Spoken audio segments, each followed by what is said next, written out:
परम शांति ਤੁਹਾਡਾ ਸਾਰਿਆਂ ਦਾ ਸਵਾਗਤ ਹੈ ਸਾਡੇ ਮਾਂ ਬਾਪੂ ਜੀ ਦੇ YouTube ਚੈਨਲ पर। ਬਾਪੂ ਜੀ ਗੱਲ ਕਰਾ ਰਹੇ ਅੱਜ ਮੈਂ ਸਾਰਿਆਂ ਬੇਹੱਦ ਦਿਆਂ ਬੱਚਿਆਂ ਜੋ ਮਾਇਆ ਦੇ ਬਾਰੇ 'ਚ ਸਮਝਾਉਣਾ ਚਾਹੁੰਦਾ।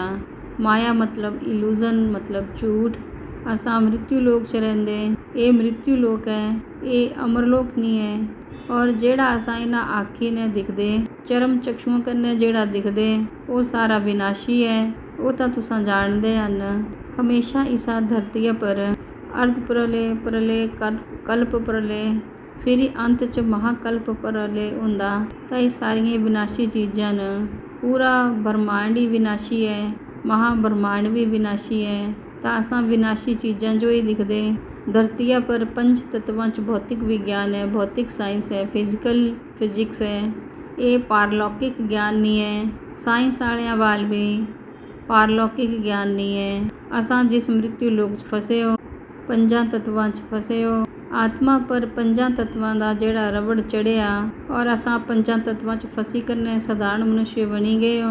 सारियां ही आत्माएं साधारण मनुष्य बनी आंदियां। तां जेड़ा आखी ने दिखाई दिंदा वो ही सच मनदे।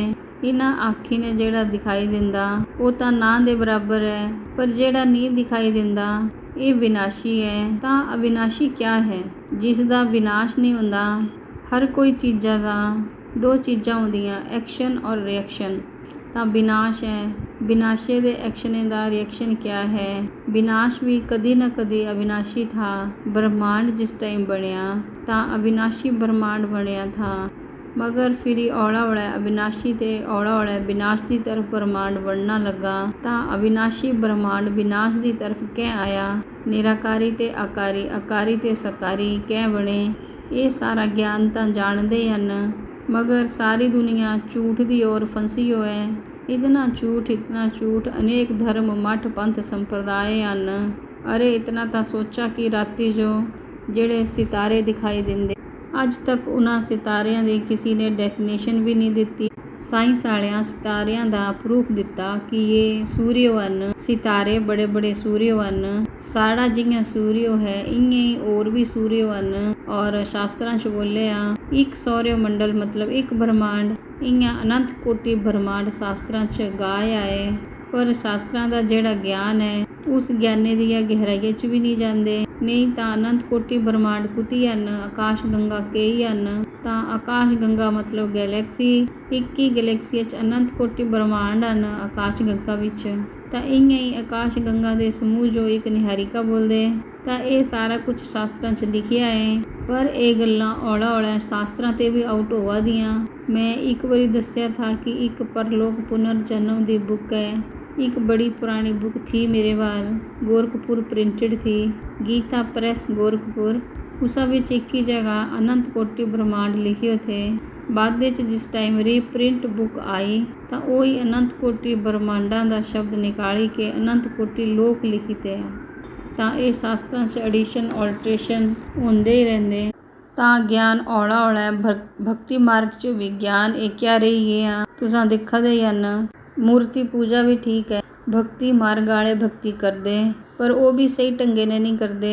अगर भक्ति भी सही ढंगे न करन, दिले न करन, मने न करन, तां भी भक्तिया दा फल ज्ञान मिलदा। भक्ति करते करते जेड़ा मन है वो अंतर मन खुली जांदा। तां अंतर मन खुलने ते आत्मा की प्यास बढ़दी, फिर वो आत्मा ज्ञान की ओर चलदी। ज्ञान है, विशाल ज्ञान है, बेहद दा ज्ञान है, पारलौकिक ज्ञान है, अलौकिक से भी परे दा ज्ञान है। पारलौकिक ज्ञान बेहद दा ज्ञान है। अगर सोचना लगी जान तां साइंस इतना डेवलप हुआ दा, कौन डेवलप करा दा? इस मृत्यु लोक च असां कुत्ती फसे हो, कुत्ते आयो कै आयो, ये सब कुछ सोचना भी तां लगे इंसान।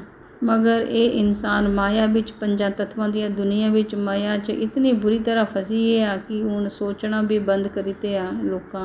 भक्ति मार्ग वाले पहले बोलते थे झूठी काया झूठी माया झूठा जग संसार। जगत जो मिथ्य बोले शंकराचार्य ने भी खुद बोलिया था कि जगत मिथ्य है।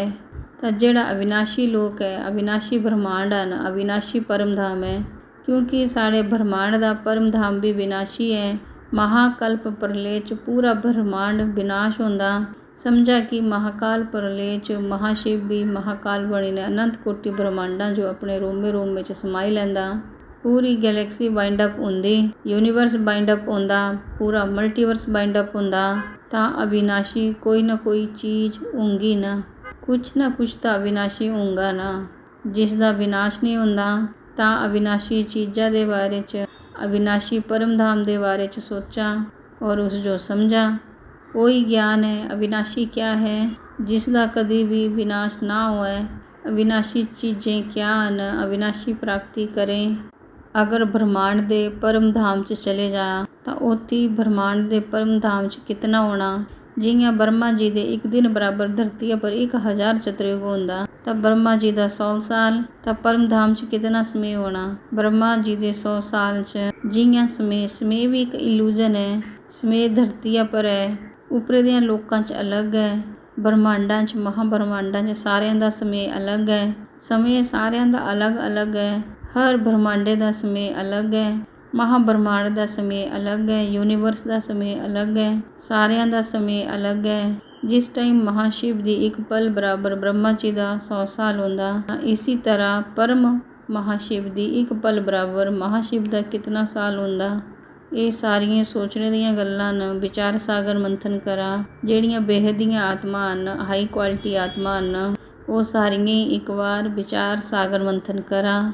ਕੇਵਲ ਗਿਆਨ ਸੁਣੀ ਨੇ ਫਿਰ ਉਸ ਦਾ ਵਿਚਾਰ ਸਾਗਰ ਮੰਥਨ ਕਰਨਾ ਔਰ ਫਿਰ ਹੀ ਮਨ ਡਿਸੀਜਨ ਲੈ। ਅੰਦਰੂਨੀ ਮਨ, ਅੰਤਰ ਮਨ, ਬਾਹਰੇ ਦਾ ਮਨ ਨਹੀਂ। ਬਾਹਰੇ ਦੇ ਆਵਰਣਾਂ 'ਚ ਤਾਂ ਇਹ ਸਾਰੀਆਂ ਭੌਤਿਕ ਮਟੀਰੀਅਲਿਜ਼ਮ ਮਾਇਆਵੀ ਦੁਨੀਆ ਹੈ। ਇਸ ਮਾਇਆਵੀ ਦੁਨੀਆ 'ਚ ਔਰ ਮਾਇਆਵੀ ਦੁਨੀਆ ਦੇ ਸੰਗ 'ਚ ਰਹਿੰਦਿਆਂ ਮਾਇਆ 'ਚ ਫਸੀ ਜਾਂਦੇ। ਫਿਰ ਇਸ ਸੰਗ ਦਾ ਰੰਗ ਤਾਂ ਲੱਗਦਾ ਹੀ ਹੈ। ਇਸ ਲਈ ਹਮੇਸ਼ਾ ਗਿਆਨ ਦਾ ਵਿਚਾਰ ਸਾਗਰ ਮੰਥਨ ਕਰਾਂ। ਹਮੇਸ਼ਾ ਇਹ ਦੇਖਾ ਕਮ ਸੇ ਕਮ ਰਾਤ ਹੁੰਦੀ ਤਾਂ ਇਹ ਦਿਖਾ ਕਿ ਸਿਤਾਰੇ ਦਿਖਾਈ ਦਿਆ ਦੇ। ਇਹ ਸਿਤਾਰੇ ਕੁਛ ਬਣਾਏ, ਕਿਹ ਬਣਾਏ, किस टाइम बनाए, कुछ बनाए, इतना तो सोच ही सकते ना इंसान। मगर वो भी सोचना बंद करीते आ। हाँ सितारे बने हो, सांझो क्या लेना देना इन्हां ते। कई ज्ञाने च आई जांदे ज्ञान मार्ग च, पर ज्ञान समझा च नहीं आउंदा क्योंकि वो बेहद दी आत्मा नहीं है। इसलिए हमेशा असां बोलदे कि जेड़ियां बेहदियां आत्मा हन, असां तां बेहदियां आत्मा चो तोपा दे वो भी 108 जो वो जल्दी मिली आन। इसलिए असां जल्दी से जल्दी पुरुषार्थ करदे, जल्दी कुछ ना कुछ दिया ज्ञान दिंदे रहंदे। ज्ञान दी समराइज़ करके दिंदे कि बच्चियां दी बुद्धि हमेशा ज्ञान च चले। नया कुछ इसलिए दिंदे कि बच्चियां दी बुद्धि हमेशा ज्ञान च चले। ज्ञान दा विचार सागर मंथन करन, माया च फसी ना जान, नहीं तो माया पकड़ी लेना। फट से माया ने पकड़ी लेना। इसलिए माया करने रही ने माया जीत बनना है। पर कई बच्चे उलझी जाते, माया ते बची नहीं पाते, सोचना लगी जाते। जेड़ा बेहद दा परम ज्ञान है वो तो सारियां दे बसे दी गल नहीं है। असां पहलां ही बोले आ कि 108 दे ही बसे दी गल है और जिन्हां दी बुद्धिया च बेहद दा पूरा परम ज्ञान समझा च आई आए। बार बार ज्ञान सागर पहले पूरा करा, ज्ञान सागर च डुब्बा, बार बार ज्ञान सागर च गोते लगा, रोज कई बार गोते लगा, पूरा दिन ज्ञान सागर च गोते लगा, कर्म योगी जीवन बिता। बाकी ये माया दे बारे च जरा भी सोचिया, माया दे बारे च सोचिया ਤਾਂ ਇਹ ਫਿਰੀ ਭਾਵਨਾ 'ਚ ਆਈ ਜਾਣਾ। ਜਿਸ ਟਾਈਮ ਭਾਵਨਾ 'ਚ ਆਉਂਦੇ ਤਾਂ ਡਿਸੀਜਨ ਗਲਤ ਹੁੰਦੇ।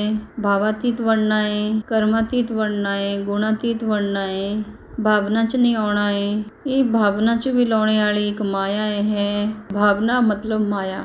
ਤ੍ਰਿਗੁਣ ਸਤੋ ਰਜੋ ਤਮੋ, ਇਹ 3 ਗੁਣ ਵੀ ਇੱਕ ਮਾਇਆ ਹੈ। ਜਿਹੜਾ ਤ੍ਰਿਗੁਣਾਤੀਤ ਬਣਦਾ ਉਹ ਮਾਇਆ ਜੀਤ ਹੈ। ਜਿੱਥੇ ਤੱਕ ਵਿਨਾਸ਼ ਹੈ ਉਹ ਸਾਰੀ ਮਾਇਆ ਹੈ। ਜਿੱਥੇ ਤੱਕ ਸਰਜਨ ਵਿਸਰਜਨ ਹੁੰਦਾ ਰਹਿੰਦਾ ਉੱਥੇ ਤੱਕ ਮਾਇਆ ਹੀ ਬੋਲਣਾ। ਮਾਇਆ ਜੀਤ ਮਤਲਬ ਅਵਿਨਾਸ਼ੀ ਪਰਮ ਗਿਆਨ। ਮਾਇਆ ਤੇ ਪਰੇ ਦਾ ਗਿਆਨ ਮਤਲਬ ਅਵਿਨਾਸ਼ੀ ਪਰਮ ਗਿਆਨ। ਤਾਂ ਅਵਿਨਾਸ਼ੀ ਪਰਮ ਗਿਆਨ ਜੋ ਜਾਣਾ, ਪਹਿਲੇ ਆਪਣੇ ਆਪੇ ਹੋ ਜਾਣਾ, ਆਤਮ ਸਰੂਪ ਦੀ ਅਨੁਭੂਤੀ ਕਰਾ। ਜਿਸ ਟਾਈਮ ਤੱਕ ਆਪਣੇ ਆਪੇ ਨਹੀਂ ਜਾਣਦੇ ਦੁਨੀਆ ਜੋ ਕਿਆ ਜਾਣਨਾ, ਇਹ ਤਾਂ ਬੜੀ ਦੂਰੇ ਦੀ ਗੱਲ ਹੈ। ਅਗਰ ਆਪਣੇ ਆਪੇ ਹੀ ਨਹੀਂ ਜਾਣਦੇ ਪਰਮਾਤਮਾ ਤਾਂ ਬੜੀ ਦੂਰੇ ਦੀ ਗੱਲ ਹੈ। ਤਾਂ ਆਤਮ ਗਿਆਨ ਵਾਸਤੇ ਇੱਕ ਡਾਕਟਰ ਇੰਜੀਨੀਅਰ ਬਣਨੇ ਵਾਸਤੇ 30 ਸਾਲਾਂ ਤੱਕ ਮਿਹਨਤ ਕਰਦੇ, ਦਿਨ ਰਾਤ ਪੜ੍ਹਾਈ, ਲੱਖਾਂ ਰੁਪਇਆ ਖਰਚ ਕਰਦੇ ਤਾਂ ਮਰਨੇ ਤੇ ਬਾਅਦ ਕੁਝ ਕੰਮੇ ਨਹੀਂ ਆਉਣੇ ਵਾਲਾ। डॉक्टर, इंजीनियर, चाहे चार्टर्ड अकाउंटेंट, चाहे कोई भी कितनी भी पढ़ाई करी लिया, मरने ते बाद भूत बढ़ने ते बाद ये ज्ञान कोई भी कम नहीं आउंदा। मगर जेड़े मरने ते बाद भी जींदे जी और मरने ते बाद भी ये अविनाशी ज्ञान, अविनाशी प्राप्ति, अविनाशी परम ज्ञान, मरने ते बाद भी बेहद दा, मरने ते बाद ही ग्रेटर लाइफ शुरू होंदी, मरने ते बाद ही तुसां उपर दियां लोकां च जाई सकदे। जीते जी पंजां तत्वां दियां दुनिया च तां तुसां उपर दियां लोकां च नहीं जाई सकदे। पंजां तत्वां दा शरीर लईने तुहां स्वर्ग च नहीं जाई सकदे। ये तां सारे जाणदे हन, मरने ते बाद ही स्वर्ग च जांदे। मगर इत्थे तां जींदे जी भी कम आए, जीते जी आत्म स्वरूप दी अनुभूति करा तां ही जीवन सार्थक होना, नहीं तां फिर ही जानवर मिसल। जानवर भी खांदे पींदे फिर मरी आंदे, इयां ही मनुष्य भी। Man is a social animal. देह और देह दियां संबंधां च इतना टाइम और एनर्जी वेस्ट हो जांदी कि आत्म ज्ञान, परमात्मा ज्ञान वास्ते कुछ भी नहीं बचदा। समय मैक्सिमम समय देह और देह दियां संबंधियां च टाइम और एनर्जी वेस्ट हो जांदा। इसलिए गीता च क्या बोलिया, तू मिंजो देह और देह दे सारे संबंध भुल्ली ने, छड्डना नहीं है, घरे च रहना है। गृहस्थ आश्रम सारे ते उत्तम आश्रम है। जेड़ा संन्यास आश्रम है उस संन्यास च तां सारे छड्डीने चली आंदे ना, जंगलां च पहाड़ां च जाईने रहिंदे। मगर कुछ ज्ञान तां नहीं है। पहला सब्जेक्ट है ज्ञान। मैं जप तप ध्यान योग से नहीं मिलता, मैं ज्ञान से मिलता हूँ। ज्ञान, ज्ञान मतलब पहचान। ब्रह्मा विष्णु शंकर कौन हन, इन्हां दी पहचान। ब्रह्मांड, महाब्रह्मांड, गैलेक्सी, यूनीवर्स, मल्टीवर्स दी जेड़ा ज्ञान है उसकी पहचान। शिव, महाशिव, परम महाशिव, शक्ति, महाशक्ति, परम महाशक्ति, सारियां दी अलग अलग क्या कैटेगरी है उसकी पहचान। ज्ञान करना ही पहचान है ना। ज्ञान मतलब पहचान, सारियां दी पहचान, सारे विश्व की पहचान, सारियां देवी देवतियां की पहचान, आत्मा परमात्मा की पहचान, निराकारी आकारी साकारी दुनिया की पहचान, पूरे ब्रह्मांडे दे अनेक रूपां की पहचान, ब्रह्मांड दे सर्जन विसर्जन की पहचान। ज्ञान, ज्ञान मतलब पहचान। इसलिए ज्ञान सागर च डूबा, विचार सागर मंथन करा, परम शांति। बेहद की परम शांति सोचो, बोलो परम शांति। Join us daily for live meditation, 10 p.m. to 11 p.m. on YouTube Live. Subscribe now. Website www.paramshanti.org. Email us anand@paramshanti.org. Like, share, subscribe. Join today. बेहद की परम शांति।